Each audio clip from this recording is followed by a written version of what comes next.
palestra es tuya. Bueno, muchísimas gracias por la presentación. Voy a minimizar esto. Eh, Antes que nada, quería agradecerles a todos los que tuvieron incumbencia en la realización del curso, no solamente por invitarme, para mí es un honor formar parte de un curso de buenas prácticas clínicas. Considero que eh, son herramientas esenciales para toda persona que quiera ser parte de algún proyecto o que simplemente quiera tener una mirada más objetiva de un proyecto de investigación, poder analizarlo a detalle en cuanto a su realización. Creo que estas actividades, disculpen, porque vivo en Rosario, cualquier cosa si no me pongo los auriculares. Siento que estas actividades suman a la formación de cualquier médico o profesional de la salud que esté interesado en llevar a cabo o en leer de forma objetiva algún proyecto de investigación. Y sobre todo teniendo en cuenta que la gente que es parte de este curso es la gente que tan amable me recibió en Guatemala, que me gustó su cultura, que me abrió las puertas de sus espacios de trabajo, que no en todos los lugares sucede con esa amabilidad, con esa sinceridad, con esa honestidad y con esa dedicación. Muy bien, sin ánimos de dilatar esto, el tema que me toca trabajar hoy es un tema en el cual de cierta manera tengo algún tipo de injerencia. Soy monitor en un centro de investigación clínica y de cierta manera nos dedicamos un poco a esto de el control o el monitoreo, ¿no es cierto?, de ciertos datos que se llevan a cabo en un proyecto de investigación. Los temas que vamos a abordar en la clase de hoy es una breve introducción donde vamos a repasar los conceptos generales que tan amable e inteligentemente abordaron nuestros compañeros en clases previas para poder aplicarlo, ¿no es cierto?, a la gestión de calidad o los temas que tenemos que desarrollar en la clase de hoy. Vamos a hablar del control de calidad en general, cuáles son sus matices y cuáles son sus importancias en la realización de un trabajo y en la obtención de esos datos.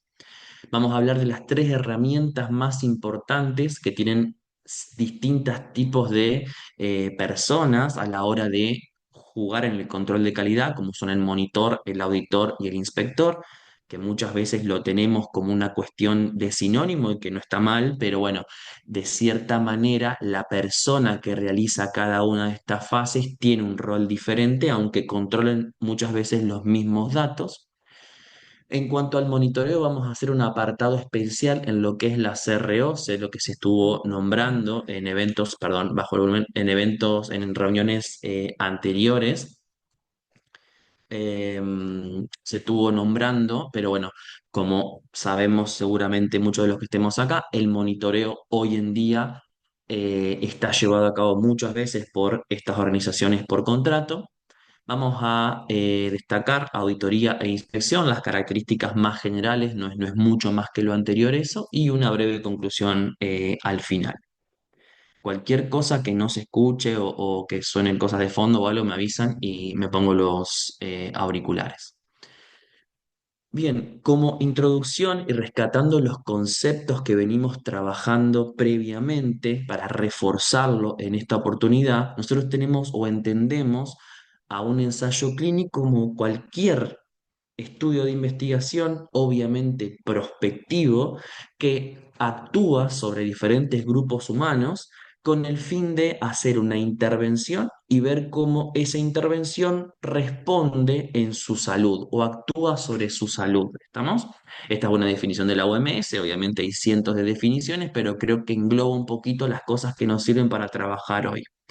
Siempre que hablamos de intervenciones en salud, estamos muy acostumbrados a pensarlas únicamente desde la farmacología, pero vamos a ver que no solamente medicamentos podemos evaluar en un estudio de investigación clínica, también dispositivos médicos, células o productos biológicos, tratamientos quirúrgicos, tratamientos radiantes o diagnósticos radiantes, tratamientos conductuales que tienen que ver más con el proceso de salud mental o aún estudios en el proceso de salud, enfermedad, atención de un individuo o de una comunidad o estrategias de atención preventiva en ciertas comunidades.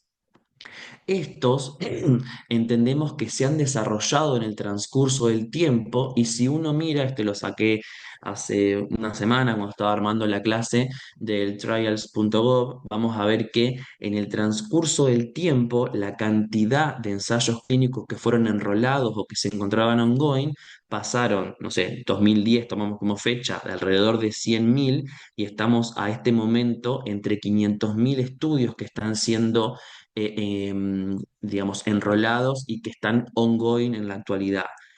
Podemos discutir horas y charlar de cuáles fueron las situaciones que hicieron de que haya muchísimo más enrolamiento de trabajos a nivel internacional y obviamente mucho tiene que ver con la evolución de la farmacología en la búsqueda de moléculas nuevas, pero también en la demanda que hay de nosotros como personal de salud o cualquier individuo en que ese medicamento o ese dispositivo médico o cualquiera de las intervenciones que nombramos antes tenga una validez. Y esa validez se la da este tipo de estudios como vamos a ver ahora.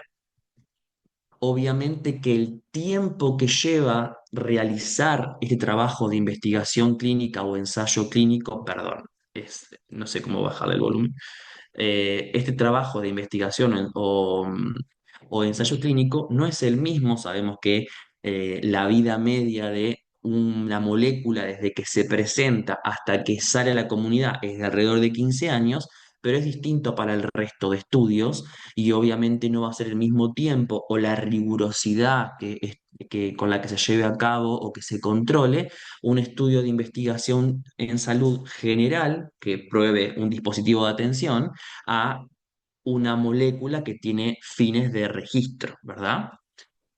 Estos ensayos clínicos o estos estudios de investigación clínica son el vértice en investigación, son el punto cúlmine al que queremos llegar, son la fuente más importante de datos y obviamente, ya sabemos, es la parte más importante o el registro más importante en esta curva, ¿no es cierto?, de demostrabilidad que tienen esos estudios.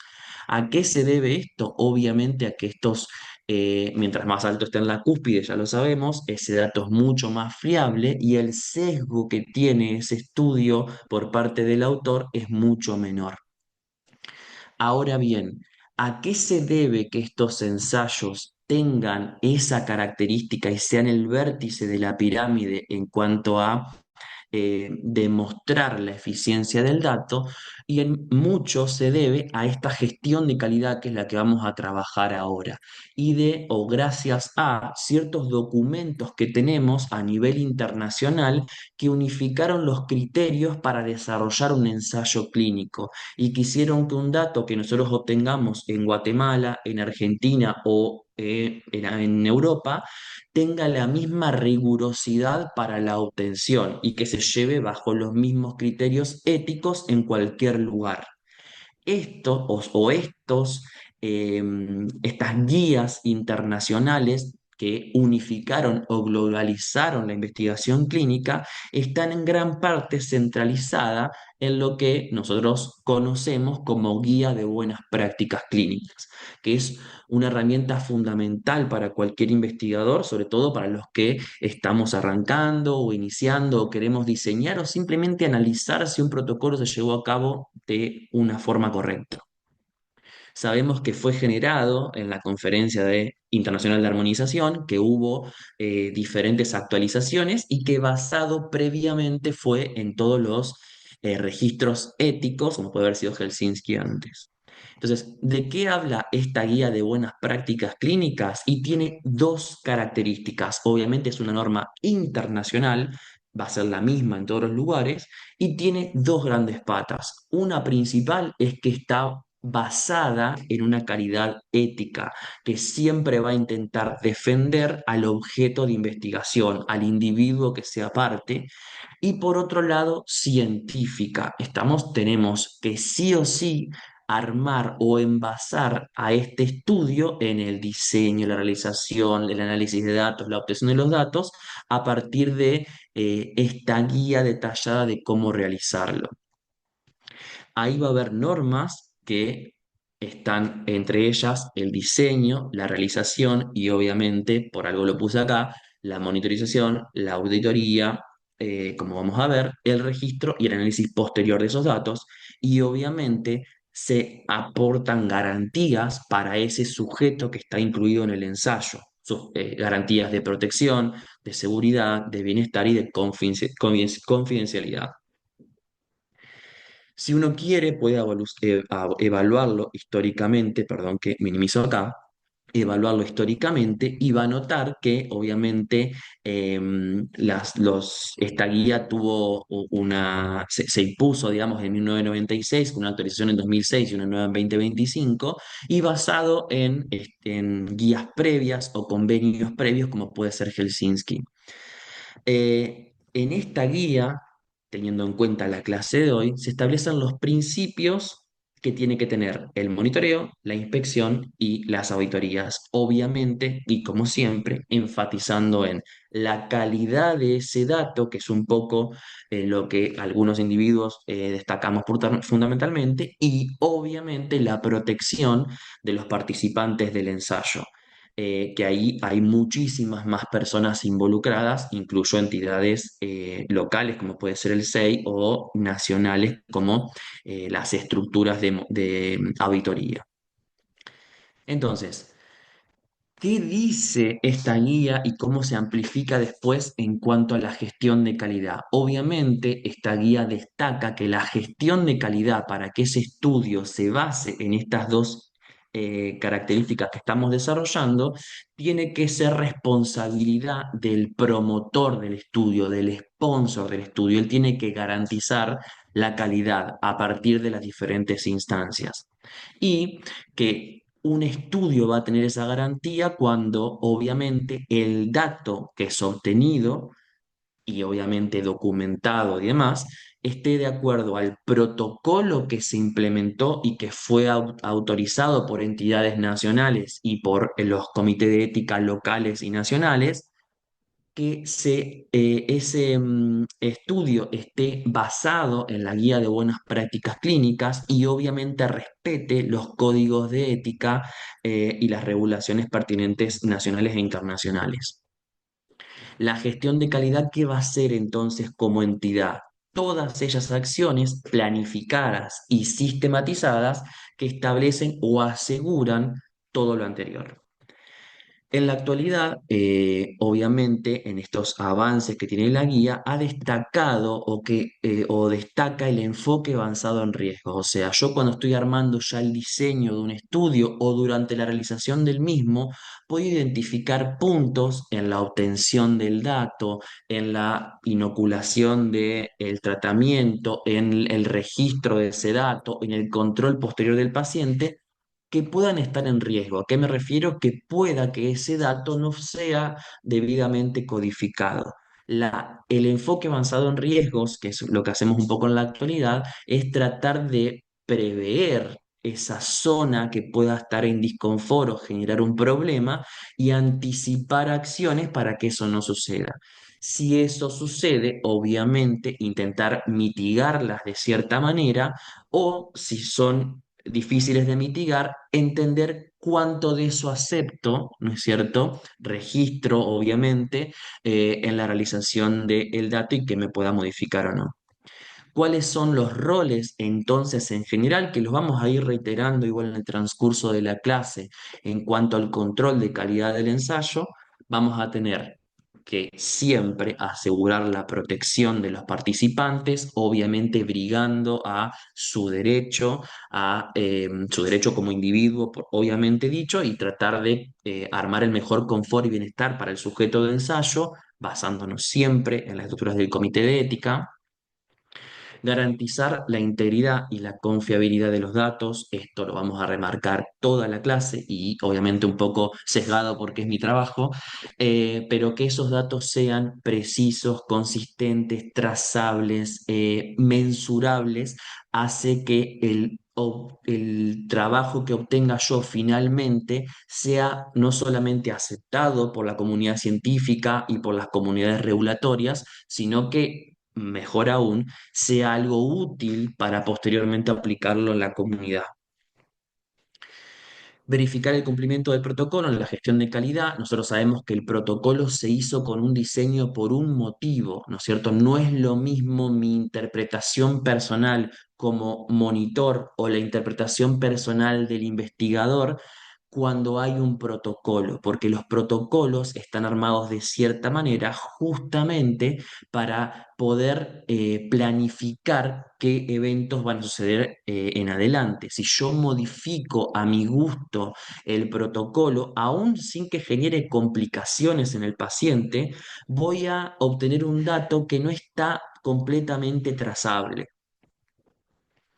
Asegurar el cumplimiento de las buenas prácticas en investigación con todas las regulaciones locales, institucionales o nacionales e internacionales. Eso siempre un poco se trabaja previamente. Y obviamente en el caso de que yo identifique una zona de riesgo, ya sea riesgo para la integridad del paciente o riesgo para la fiabilidad del dato, tengo que intentar identificarlo, planificarlo, preverlo y mitigarlo si es posible. Bien, ¿qué herramientas tengo yo, no es cierto, como promotor? ¿Qué herramientas tiene el investigador? ¿Qué herramienta tiene la institución gubernamental que regule al ensayo clínico o el investigador que esté llevando a cabo? Vamos a ver que esas herramientas están pautadas en la guía de buenas prácticas clínicas y están controladas por ciertos autores, ¿no es cierto? Como vemos, están identificadas en los tres títulos que tenemos a la hora de llevar a cabo eh, la clase, ¿no? Tenemos el monitoreo, la auditoría y la inspección. Si bien vamos a ver que en general nosotros trabajamos los mismos conceptos, o sea, evaluamos los mismos puntos cualquiera de estos autores, la injerencia que tenga sobre el ensayo y el autor que lo realiza son distintas, a su vez como la frecuencia o cuándo aparece cualquiera de estos autores.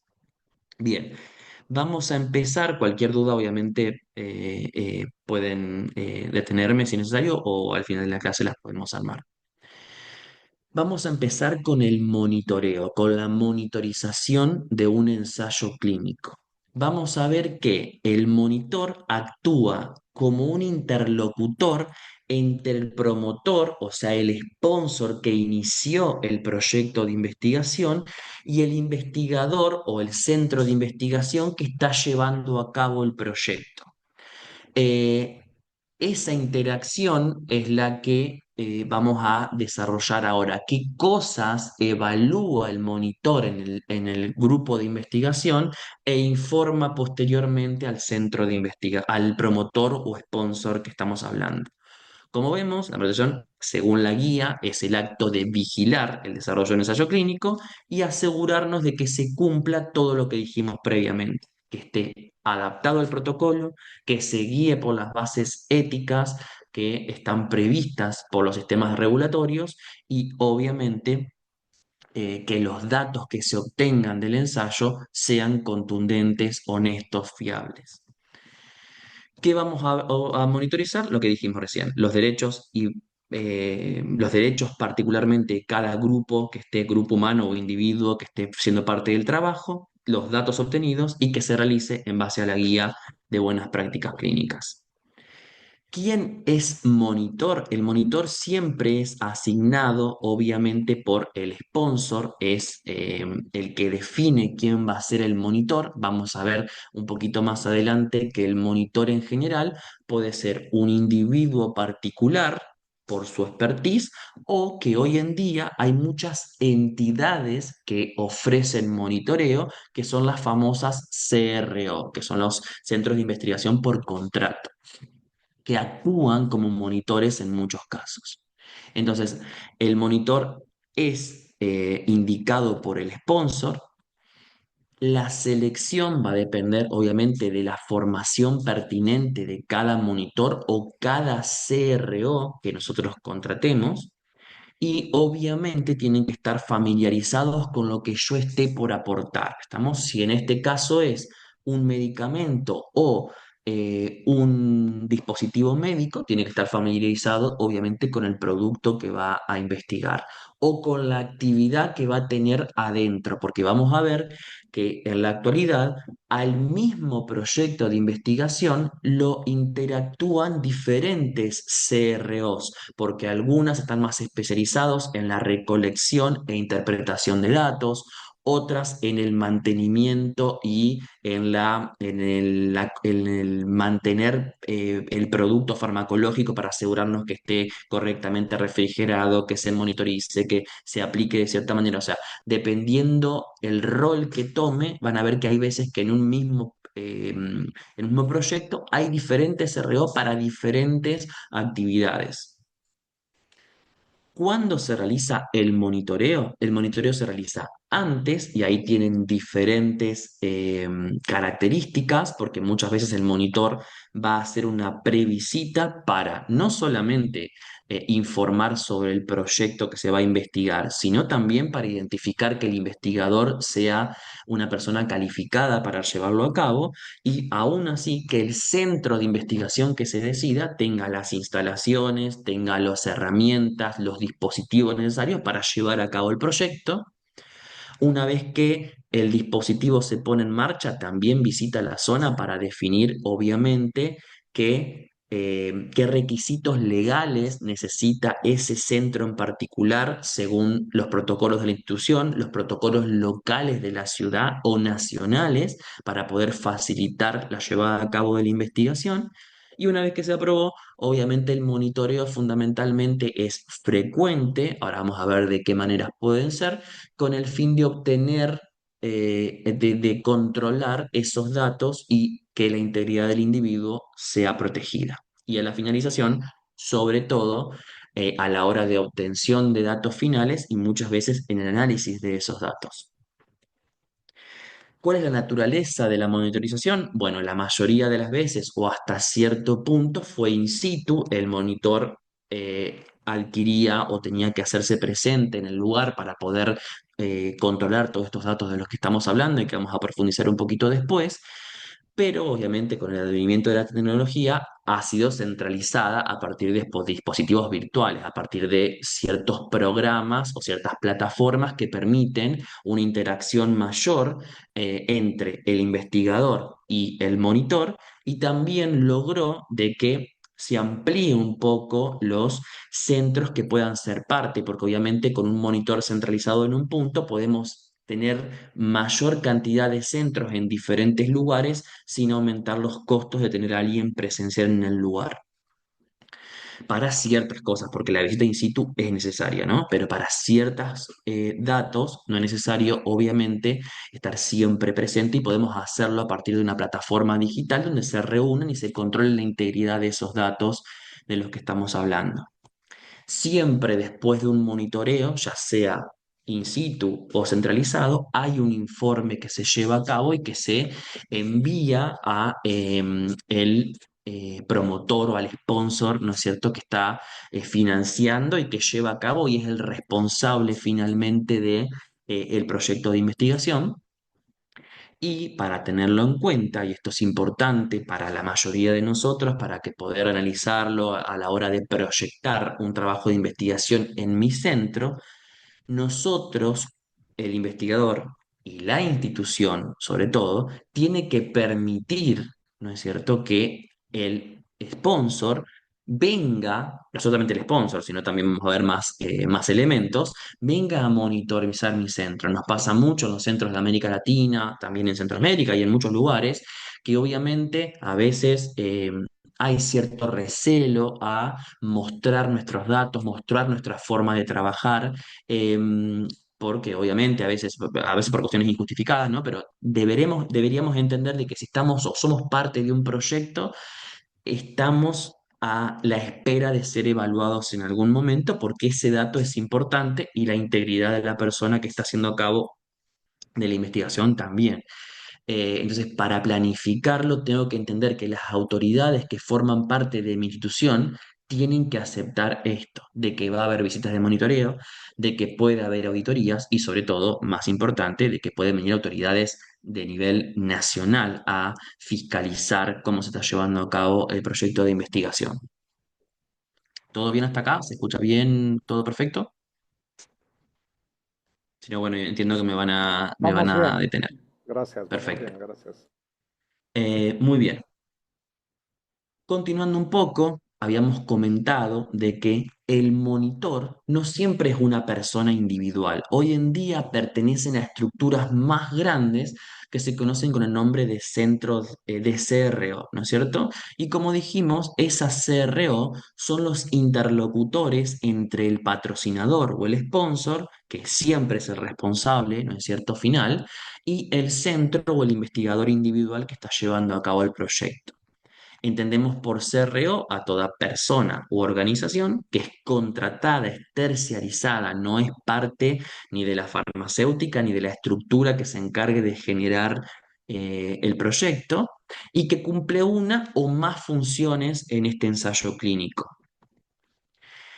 Obviamente que esto está avalado por las estructuras que forman parte las entidades que nos controlan, como es las buenas prácticas clínicas, que entiende que cualquier promotor o sponsor puede contratar a estas entidades y que algunas o todas las actividades que sucedan o sean necesarias en esa investigación sean cumplidas por este terciarizado, por esta entidad que es ajena a la realización. Obviamente que estas actividades que cumple la CRO tienen que estar escritas previamente en el protocolo o en el diseño de la investigación clínica. ¿Por qué? Porque tiene que estar clarísimo antes qué roles va a cumplir el sponsor, qué roles va a cumplir la CRO y qué roles va a cumplir otras entidades que después nombremos, justamente para no llegar a confusiones y que sea clarísimo a la hora de ver quién es el responsable cuando suceda un error o lo que sea. Entonces, igual finalmente, el responsable final siempre es el sponsor, ¿estamos? Para que lo tengamos en cuenta. ¿Por qué un sponsor contrataría a una CRO, o sea, contrataría a un monitor independiente?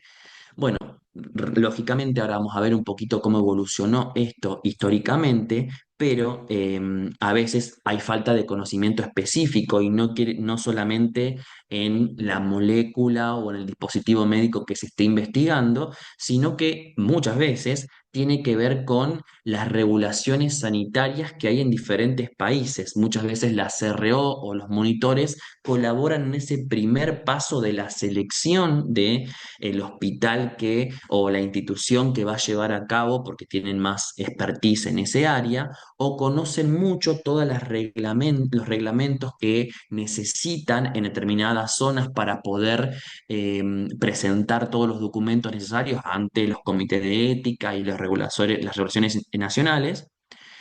Y obviamente porque adentro de ese mismo proyecto hay perfiles distintos. Hay veces que no tienen el perfil específico en recolección de datos, no tienen las plataformas necesarias para poder integrar esos datos y hacer una monitorización, digamos, a distancia. O en el análisis de esos datos, por ahí es mejor a veces terciarizar ese espacio. Y lógicamente, porque esos pasos son menos costosos a partir de una CRO que por ahí contratar toda la gente para poder hacerlo desde la propia farmacéutica o desde la propia institución gubernamental que esté llevando a cabo una investigación. ¿Qué cosas externaliza un patrocinador para realizar un estudio? A veces es táctica, o sea, hacen la fase uno, 2 y 3 adentro de la farmacéutica y solamente la puesta en marcha, digamos, es la que se sucede a partir de un monitoreo con CRO. Otras veces es un poquito más estratégica, hacen la primera parte in-home, que sería eh, la fase uno y la fase 2 y la otra ya cuando estamos en la fase clínica sucede, digamos, a partir del monitoreo o máxima, cuando hasta el diseño es armado por una de estas entidades como es los centros de contratación. Estos centros estuvieron en auge o están en auge en la actualidad, obviamente porque, como charlamos un poquito al principio, no solamente cada vez se necesita más personal expertise en el desarrollo de una molécula, etcétera, sino que las regulaciones internacionales y nacionales han aumentado, lo que hizo que se tenga que segmentar en un proyecto y relevar tareas a otros lugares. Vamos a ver que si uno arma más o menos, no es de tanto tiempo, es mucho más desde el 90 para acá, pero ya a partir de 60, 70 vamos a ver que hay ciertos laboratorios que proveían para etapas preclínicas animales o distintos test a las farmacéuticas para llevar a cabo estos planes, digamos, de investigación o más adelante directamente hacían las pruebas de la fase uno y fase 2 como terciarizados a las farmacéuticas. Ya para los 80, Quintiles y Parexel, que son entidades que ahora están todavía vigentes, ya hacían test preclínicos y suman el análisis de datos posteriores que se generaban en estos proyectos de investigación. Y vamos a ver que ya la CRO en más adelante o determinaban casi la mitad de los gastos para esta época que sucedían en un proyecto de investigación clínica. Con el advenimiento de las guías de buenas prácticas clínicas, lógicamente hay mayor regulación por parte de las instituciones sanitarias o hay más herramientas que cumplir y eso forzó de cierta manera a las farmacéuticas muchas veces a repartir estos costos o a repartir estas actividades a gente que tenga un poquito más de dinamismo o conocimiento de estos temas. Estas son algunas de las CRO más conocidas a nivel mundial, tal vez algunas les suenan. Esta es la última de 2024. Y vamos a ver que para 2013 había 1.100 CROs registradas, esto a nivel internacional, sabemos que hay muchas a nivel local que ni se saben CROs porque son subcontratadas para una tarea muy específica en un proyecto de investigación y esto es de cierta manera un contrato para terciarizar, o sea que formarías parte de una CRO en ese proyecto de investigación. Ya después del 2000, el advenimiento de la monitorización remota obviamente facilitó muchísimo que CROs que estaban en puntos o en ciudades más importantes puedan llegar a muchos más centros en otros lugares y la unificación de los datos a partir de procesos digitales. Y ni hablar que el advenimiento de la inteligencia artificial en el último tiempo ya no solamente se utiliza para el análisis de los datos o la estructuración, digamos, la corroboración de que los datos sean coherentes, sino que en el diseño, en la selección de los pacientes adecuados, en la predicción de ciertos pacientes a ciertas respuestas, en la detección precoz o automática de ciertos eventos adversos. O sea que la IA últimamente ya es parte, digamos, de toda la estructura que forma en un ensayo clínico. Muy bien. Entonces, ¿cuáles son las responsabilidades que tiene un monitor adentro de un ensayo clínico? Y estamos ya charlando fundamentalmente del monitor particular, el que va in situ o a través de este monitoreo, digamos, a distancia. En general, obviamente que, como dijimos, en una etapa previa muchas veces selecciona al investigador en base a su expertise y obviamente va controlando las actividades que tenga el monitor en el desarrollo de la investigación clínica.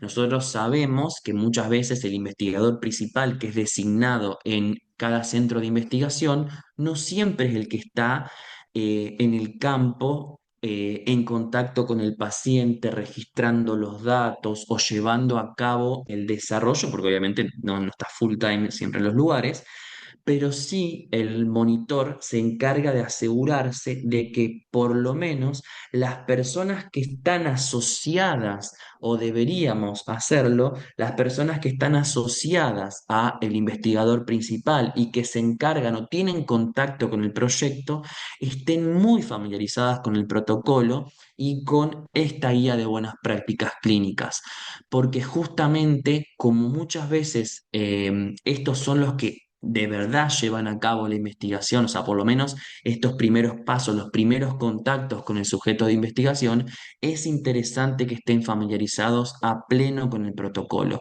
para evitar desviaciones innecesarias.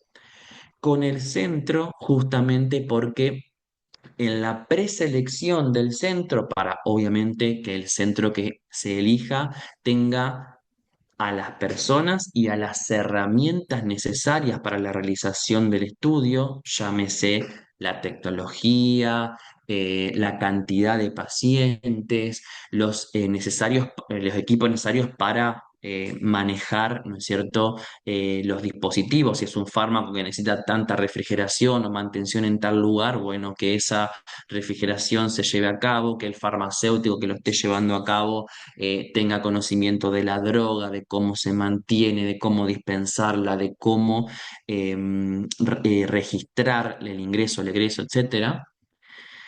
En cuanto al consentimiento informado, obviamente que para esta altura el consentimiento informado ya se diseñó en el protocolo, pero bueno, que el consentimiento que esté sea el correcto, que sea el autorizado por el investigador y los comités de ética pertinentes, que esté firmado por las autoridades pertinentes, que esté firmado a la hora que corresponde y el día que corresponde, porque muchas veces ha pasado de que el consentimiento se firma y la obtención de los datos de ese paciente fueron previos, eso no debería suceder. Entonces, esos detalles del consentimiento tienen que estar controlados por el monitor. Obviamente que todas las actividades del diseño sean cumplidas, o sea, el protocolo se lleve a cabo a rajatabla, porque claramente, como dijimos, el dato final tiene que ver, o sea, la validez del dato final tiene que ver a cómo se llevó el protocolo en el camino, y si algo de eso falla, intentar identificar las desviaciones, informarlas rápidamente a la gente que está a cargo, como el sponsor o las entidades externas, como el comité de ética, etcétera, cuando sea necesario. Evaluar el reclutamiento de los pacientes, obviamente que el paciente que sea elegido cumpla con los criterios de inclusión y no los de exclusión, obviamente, y no solamente ese dato, sino que la cantidad de pacientes reclutados sean los que se habían evaluado previamente por ese centro. Y por supuesto que los datos que obtenemos tengan todas las características o estén fielmente registradas en los espacios que corresponden, ¿no?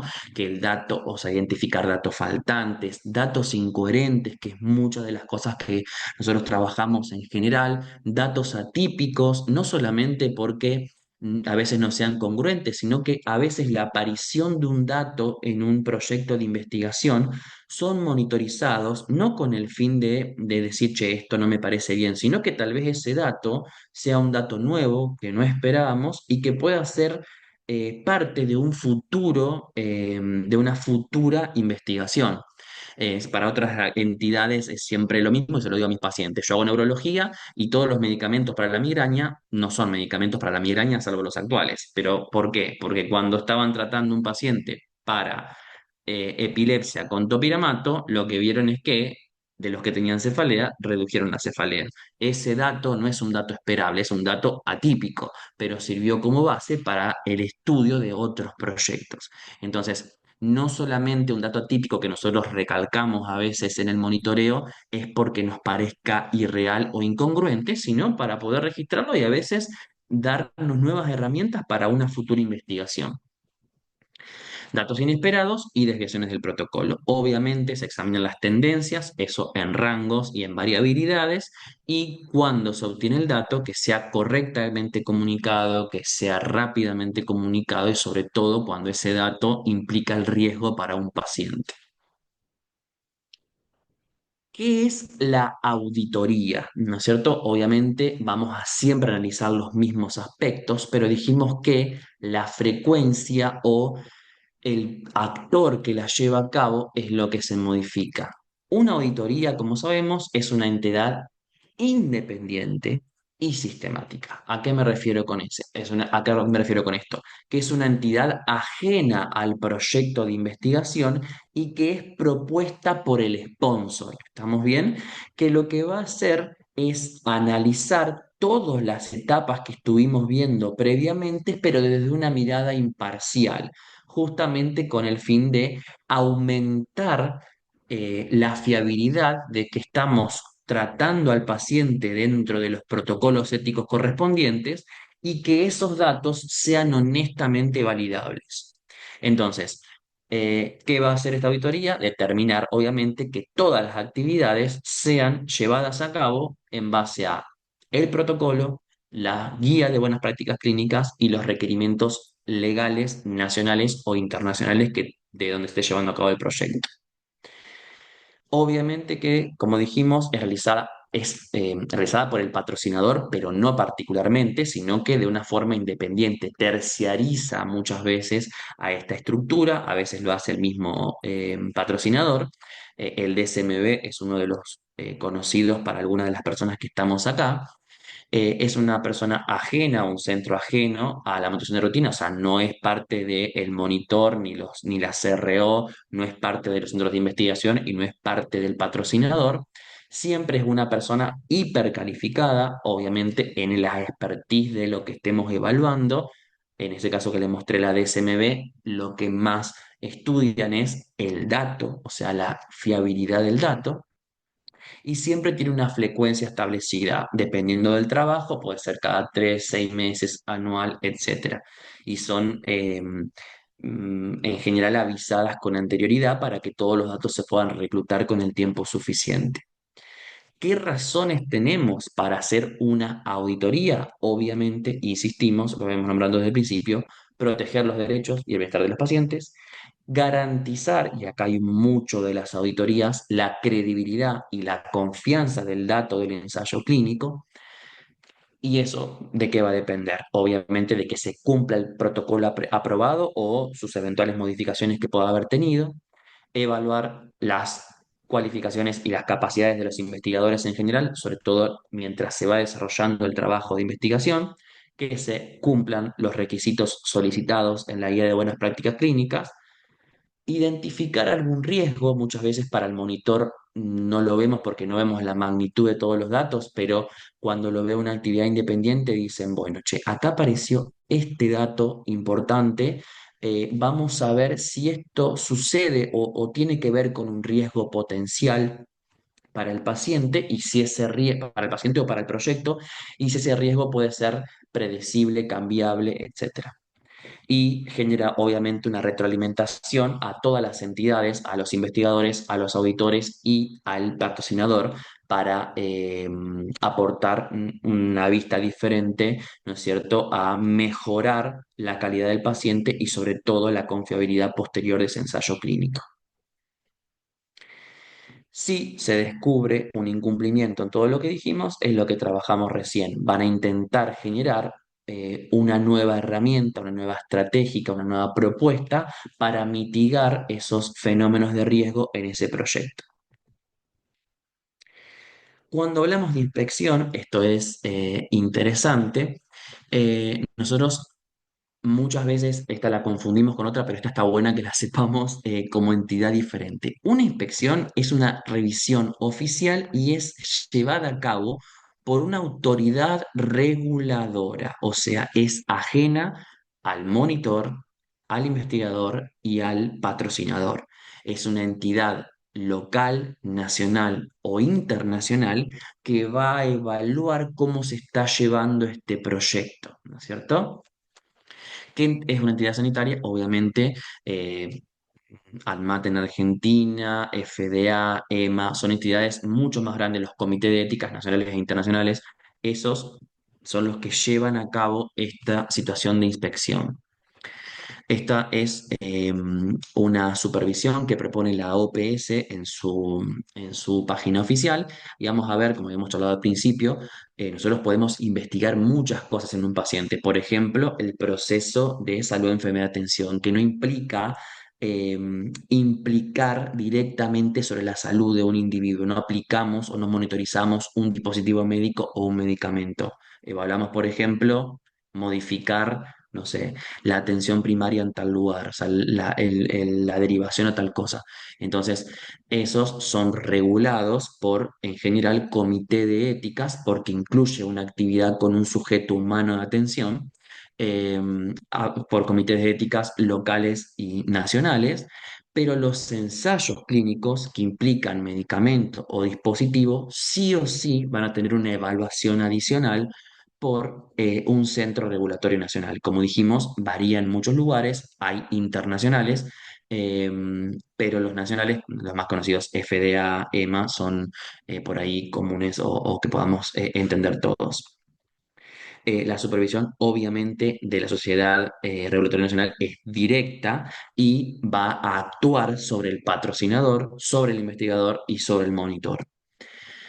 Em, que agregué una cosita más en la página que sigue, en la diapositiva que sigue, sobre esto de los documentos que nosotros vamos a evaluar, porque estas entidades no solamente van a evaluar los datos que vamos obteniendo en el proyecto de investigación, no van a evaluar solamente las características de los sujetos de atención, de cómo están evaluando y demás, sino todos los documentos que fueron necesarios para la aprobación, para el seguimiento y para la finalización de ese estudio.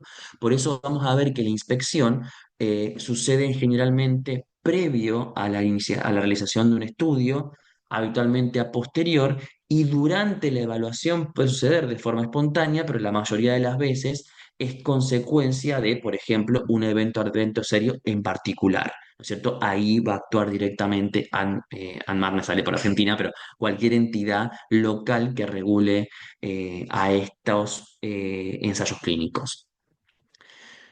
En el control de calidad tenemos que tener en cuenta estos archivos que nombramos previamente, que no son solamente las historias clínicas para que lo tengamos en cuenta. Y hay un apartado en las guías que nosotros estamos trabajando de estos archivos y materiales de estudio, que los van a encontrar como TMF y SRF, ¿no? Em, ¿Qué son estos? Son archivos esenciales para documentar el avance de un proyecto de investigación clínica y la aprobación de ese proyecto. Eso es importantísimo que lo tengamos en cuenta, porque el avance obviamente implica un cumplimiento, pero previamente hubo una aprobación y esos documentos siempre los tenemos que tener a mano como centro de investigación. Es clave para asegurar el cumplimiento regulatorio y no solamente la trazabilidad de los datos, sino que estamos trabajando de forma aprobada por las diferentes entidades. Estos documentos tienen que estar completos, actualizados y fácilmente accesibles. Eso es importantísimo, siempre los recomendamos como monitores. Nos pasa en algunos trabajos, y nosotros, no sé, la historia clínica se va a ir por algún motivo a algún lugar, bueno, tener una copia de esa historia clínica fácilmente accesible. Si en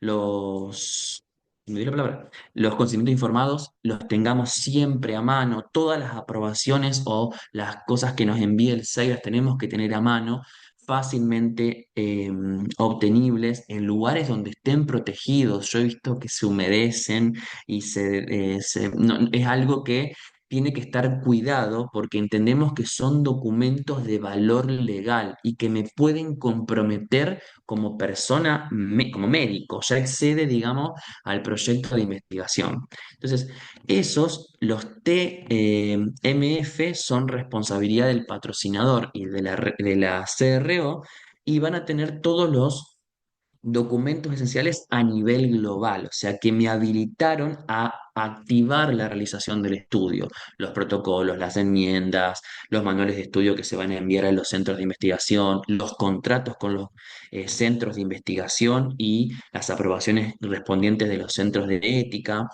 y los planes que va a haber posteriormente de auditoría, monitoreo y los informes que se generaron de esas auditorías o monitoreos. Obviamente, esto es lo que va a ser inspeccionado por esta autoridad nacional o internacional. Y por otro lado, esto aportado para ustedes cuando son parte de un centro de investigación, por eso site, es generado por el centro participante. ¿Qué va a tener esto? No solamente todos los documentos de obtención del dato, historia clínica, hojas de registro, todo lo que yo tengo para justificar las cosas que hice con el paciente, sino que además los consentimientos informados, las aprobaciones del comité de ética, los contratos que tuve personalmente con el patrocinador, todos los registros que haya, si por ejemplo yo estoy trabajando con una molécula, todos los registros de recepción, de mantenimiento, de envío, de uso de la molécula, tiene que estar eso fácilmente accesible y perfectamente cuidado, ¿no? Esto va a ser inspeccionado, en el caso de que aparezca, por ejemplo, un evento adverso, va a ser inspeccionado por las entidades regulatorias y va a ser monitorizado por el patrocinador o la CRO. Estamos en lo que buscamos los monitores cuando vamos al lugar. Eventualmente uno no ve todo, pero prioriza esta oportunidad, vamos a ver esto, vamos a ver esto, vamos a ver aquello. Por eso es interesante y habla de el compromiso del centro de investigación que esos datos estén guardados en un lugar en particular. Esto es importante, ¿por qué? Porque ante la solicitud del monitor, del auditor o peor aún, de la autoridad sanitaria, el investigador tiene que tener estos documentos rápidamente accesibles, perfectamente confeccionados, con la mayor cantidad de datos posibles para ser evaluados y no comprometer no solamente el estudio, sino nuestra actividad como médicos, ¿no? Muy bien, terminando un poco ya para no extendernos demasiado, como conclusión final, nosotros entendemos que la gestión de calidad es la integración perfecta entre la protección del sujeto que está siendo investigado con todos sus derechos y todas las aprobaciones que tengan o los controles que merezcan sus derechos humanos como individuo y las aprobaciones que correspondan a entidades obviamente de mayor jerarquía como comité de ética, etcétera, y que todos los datos que yo obtenga tengan validez científica, cumplan todas las características, que sean fiables, trazables, que sean mensurables, que sean medibles y que sean lo más objetivos y libres de sesgo eh, posible. Sabemos que la bondad del ensayo va a estar determinada, obviamente, por el diseño del protocolo, pero por el cumplimiento de estas dos cosas, de los requerimientos éticos y de la forma en la que se tomó el dato. Actualmente, este registro o esta gestión de calidad se centra en el enfoque basado en riesgo, que es lo que hablamos anteriormente, en tratar de prever, anticipar los puntos que vamos a tener de mayor riesgo a la hora de obtención de ese dato, o sea, antes, durante, mediante o después, y tratar de preverlos, anticiparlos y, si es posible, mitigarlos previo a que sucedan. Y no solamente riesgo nos referimos a una complicación del fármaco para con el paciente, sino también de las cosas que puedan suceder en la obtención del dato. Esto que hablábamos antes. Si el investigador principal no va a estar en la primera línea de contacto con el paciente, que ese individuo que esté a cargo conozca perfectamente el protocolo, porque obviamente puede saltearse algún paso que dificulte después la interpretación de esos datos. Por eso anticiparme es, si yo sé que el investigador no va a estar ahí, bueno, que capacitemos a todo el personal que esté en contacto con el proyecto. Y obviamente la utilización de las tecnologías hoy ha facilitado muchísimo la monitorización, las auditorías, etcétera, porque el registro de datos puede ser a distancia, porque se puede comprobar mucho más inmediatamente si hay un dato incongruente, un dato faltante o algo del registro que se está dando esté corriéndose o desviándose del protocolo. Dijimos que el monitoreo, la auditoría y la inspección son claves para controlar la gestión de calidad, que el monitoreo es un acto supervisado por el monitor, que puede ser un individuo o una institución como es la CRO, que estos son contratados por el promotor o el sponsor que llevó a cabo el producto, pero no deja de ser el responsable, que tiene que estar previamente establecido cuáles son las actividades que va a llevar a cabo ese monitor o CRO con respecto, digamos, a el proyecto de investigación y que las visitas pueden ser in situ o a distancia y que tienen que estar reguladas o fijadas, o sea, que tiene que saberse eh, cuándo, con anticipación me refiero, ¿no? Cuándo va a ser la visita in situ o cuándo van a ser, cada tanto tienen que subir los informes, etcétera. Tiene que estar regularizado para que sea más fácil para el investigador entender cuáles son los plazos que tiene que cumplir. La auditoría es un examen sistemático e independiente, como dijimos, que habitualmente es terciarizado, es una entidad independiente del ensayo clínico en general y que es de altamente expertise en un punto particular, por ejemplo, recolección de datos, y que generalmente eleva un informe con el fin de identificar si alguna de las cosas éticas del trabajo están alteradas o si alguno de los datos nuevos por algún motivo están desviados del protocolo, no son congruentes o son nuevos y, por ejemplo, son dignos de una investigación posterior. La inspección está dada por una autoridad regulatoria que obviamente va a inspeccionar todos los documentos, no solamente cómo obtengo los datos, no solamente cómo alguna complicación eventual que pueda aparecer, sino también todos los datos o los protocolos o las enmiendas que aprobaron ese trabajo en ese lugar. La inspección en general sucede previa y posteriormente a la realización del trabajo y durante, habitualmente, si bien puede ser de forma espontánea, habitualmente se sucede ante la aparición de alguna complicación, algún evento adverso o algo serio que altere la integridad, sobre todo de los sujetos de investigación. Dijimos además que los ensayos clínicos tienen una definición que podemos englobar en la que pone la OMS, ¿no? Que es un estudio de investigación que va a prospectivamente actuar sobre participantes humanos o grupos humanos y que va a intervenir por cualquiera de las formas y va a ser evaluada esa intervención con el efecto en su salud. Llevar a cabo un ensayo clínico no tiene beneficios solamente para los futuros, para la comunidad, sino que también tiene beneficios o implicancias en el investigador y en el centro de investigación.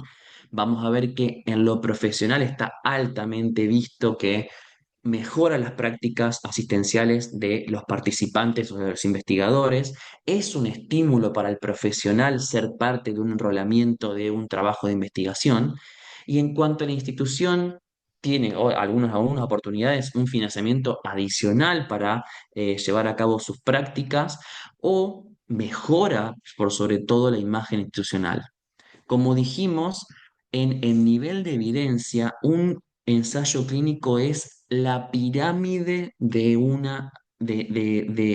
lo que nosotros podemos aspirar como dato objetivo.